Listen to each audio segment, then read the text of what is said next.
பாருங்க 15வது பாடல என்னண்டு முன்னருந்திய தீம்சுவை முல்லையார் முன்னருந்திய தீம்சுவை முல்லையார் பின் அறிந்திட பெட்புரி நாள்தோறும் மின்னருந்திய மெல்லடியால் கரத்து அன்னரும் திருச்செய்தொழ அண்ணுவர் முன் அருந்திய என்னமா முன் அருந்திய தீம்சுவை முல்லையார் வாயத்திறந்து கதைங்கோ முன்னருந்திய தீம்சுவை முல்லையார் பின் அருந்திட பெட்பு உரி நாள்தோறும் மின் அருந்திய மெல் அடியால் கரத்து அன்ன அரும் திரு செய்தொழ அண்ணுவர் என்ன சொல்லுங்க அப்படியா முன் அருந்திய தீம்சுவை முல்லையார் என்னண்டு முன் அருந்திய தீம்சுவை முல்லையார் பின் அருந்திட பெட்புரி நாள்தோறும்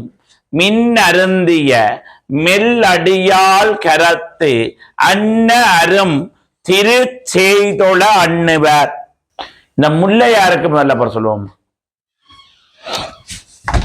முல்லையார் அப்படின்னா என்ன பொருள் அம்முல்லைலத்து இடையர்கள் முல்லையார் என்ன பொருள் அம்முல்லைலத்து இடையர்கள் முன் அருந்திய அப்படின்னு என்ன சொல்லுவோம் தாம் முன்பு அனுபவித்த முன்னருந்துதல் என்ன பொருள் தாம் முன்பு அனுபவித்த தீம்சுவை பேரின்பமாகிய இனிய சுவையினை உங்களுக்கு தெரியும் பிரிந்து செல்லும் கொண்டு கட்டளை பிறந்தாலும் இடையர்கள் எல்லாரும் போய்த்தினம் 13வது பாடல படிச்சாங்க இல்லையா 14வது பாடல சூசையப்பரம் அன்னை மரியாளன் தேசபால வாழ்த்துறார்கள் வடிவாகுலாங்கோ தச்சிரமன் சங்கப்பாட்டு கீழே தேம்பானிய சந்தர்ப்பத்துக்கு போட்டாலும் வடிவாகணும் தெரியுமா ஒரு கஷ்டமும் இல்லை முல்லையார் என்ன பொருள் அம்முல்லைலத்தேடியர்கள் முன்னருந்திய தாம் முன்பு அனுபவித்த தீம் சுவை பேரின்பமாகிய இனிய சுவையினை தீமண்ட இனிமை கேசவாளனை பார்த்து இன்பத்தை அனுபவிச்சவை இல்லையாமா விளங்குதா அப்ப முல்லையார் என்ன பொருள் அம்முல்லைலத்தேடியர்கள் முன்னருந்திய தாம் முன்பு அனுபவித்த வாயத்திரவங்க தாம் முன்பு அனுபவித்த தீம் சுவை பேரின்பமாகிய இனிய சுவையினை பின் அருந்திட மீண்டும் அருந்துவதற்கு பின் அருந்துதல் என்ன பொருள் மீண்டும் அருந்துவதற்கு பெட்புரி ஆர்வம் கொண்டு பெட்புரி என்னமா பொருள் அந்த முன்னர் அடைந்த அவனை பார்த்து முன்பு அடைந்த இன்பத்தை மீளவும் அடையணும் என்ன செய்யணும் ஆசைப்படினோம் அவ்வளவுதான் கதை முல்லையார் என்ன பொருளம்மா அம்முல்லைலத்தேடியர்கள் முன்னருந்திய தாம் முன்பு அனுபவித்த தீம்சுவை பேரின்பமாகிய இனிய சுவையினை பின் அருந்திட மீண்டும் அருந்துவதற்கு பெட்புரி ஆர்வம் கொண்டு இந்த நாள்தோறும் கிடக்கட்டும் சரியா மின் அருந்திய மெல் அடியால் அடியண்டா பாதம் மெல்லடியன என்ன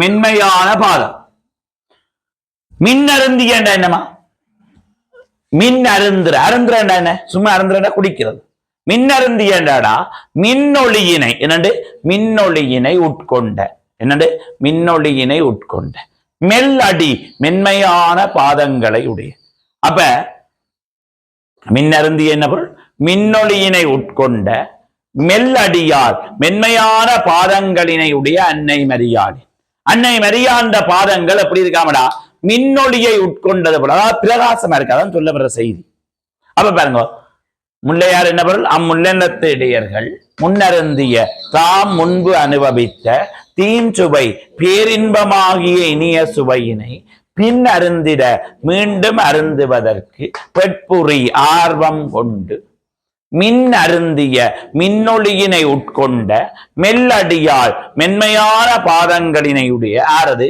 அன்னை மரியாளின் கரத்து கைகளிலே உள்ள கரத்து என்னமா பொருள் கைகளிலே உள்ள அன்னரும் திருச்சி அந்த அரிய அருமண்டா என்னமா சொல்லுவோம் அரிய திருக்குழந்தையினை திருச்சி என்னமா திருக்குழந்தையினை தொலை வணங்குவதற்காக தொலை என்னவள் அப்ப பாருங்கம்மா என்ன சொன்னா மின்னருந்தி என்னவள் மின்னொளியினை உட்கொண்ட மெல்லடியால் வாழ்த்துறவங்கடா மென்மையான பாதங்களினை உடைய அன்னை மரியாளின் கரத்து கைகளிலே உள்ள அன்னரம் திருச்சை அந்த அரிய திருக்குழந்தையினை தொலை வணங்குவதற்காக இப்ப இந்த புத்தகத்துக்கு சொல்லுவோம் நாள்தோறும் அண்ணுவார் அண்ணுதல் என்றால் நெருங்குதல் கூட்டம் கூட்டமாக நெருங்கி வந்தனர். என்னமா சொல்லுவோம்?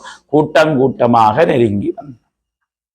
அப்ப அந்த முன்னெழுத்தடியர்கள் பார்க்கிறார்கள், நாங்கள் முன்பு அனுபவித்த இயேசுவால் பார்த்து அடைஞ்சமே சந்தோஷம், அந்த இன்பம், அந்த முன்பு அனுபவித்த பேரின்பத்தை மீண்டும் அடையோணும் என்ற ஆர்வத்தினால அந்த அன்னை மரியாள் கைகளில் இருக்க அந்த திருக்குழந்தையை தொழுவதற்கு நாள்தோறும் கூட்டம் கூட்டமாக. அப்ப இது இடையர்கள பக்தி. எதிரியர்கள பக்தி சொல்லுங்க. அப்ப அந்த திருக்குழந்தையை வணங்குறதுக்காக அந்த இன்பத்தை மீண்டும் அடைகிற ஆர்வத்தினால என்ன செய்யறது? நாள்தோறும் கூட்டம் கூட்டமா அங்க வாரது. திருப்பி வரும். முல்லையார் முல்லெண்ணத்தேடியர்கள் முன்னருந்திய தாம் முன்பு அனுபவித்த தீம் சுவை பேரின்பமாகிய இனிய சுவையினை பின் அருந்திட மீண்டும் அருந்துவதற்கு பெட்புரி ஆர்வம் கொண்டு மின் அருந்திய மின்னொளியினை உட்கொண்ட மெல்லடியால் மென்மையான பாதங்களினை உடைய அன்னை மரியாளின் கரத்து கைகளிலே உள்ள அன்னரும் திருச்சை அந்த அரிய திருக்குழந்தையினை தொழ வணங்குவதற்காக நாள்தோறும் அண்ணுவார் கூட்டமாக நெருங்கி வந்தார். தனியப்ப சொல்றாங்க பிள்ளைய, அம்முல்லெல்லத்திடியர்கள் தாம் முன்பு அனுபவித்த பேரின்பமாகிய இனிய சுவையினை மீண்டும் அருந்துவதற்கு ஆர்வம் கொண்டு மின்னொளியினை உட்கொண்ட மென்மையான பாதங்களினை உடைய அன்னை மரியாளின் கைகளிலே உள்ள அந்த திருக்குழந்தையினை, அந்த அரிய திருக்குழந்தையினை வணங்குவதற்காக நாள்தோறும் கூட்டமாக நெருங்கி வந்தனர். என்ன கேள்விக்கு விட இருக்கு? அன்னை மரியாண்ட சிறப்பு இருக்கா பிள்ளையால்? என்ன அன்னை மரியாண்ட சிறப்பு? மின்னொளியினை உட்கொண்ட மென்மையான பாதங்களை உடையவன். இயேசுவாழ்ந்த சிறப்பு இருக்கா குழந்தைகள்? திருச்சை அரிய திருக்குழந்தை. சரியா? இந்த இடையர்கள பக்தி இருக்குதா? எது இடையர்கள பக்தி? இயேசுவாளனை வணங்குவதற்கு நாள்தோறும் கூட்டமாக நெருங்கி வருவது. எழுதிக்கொள்ளும்.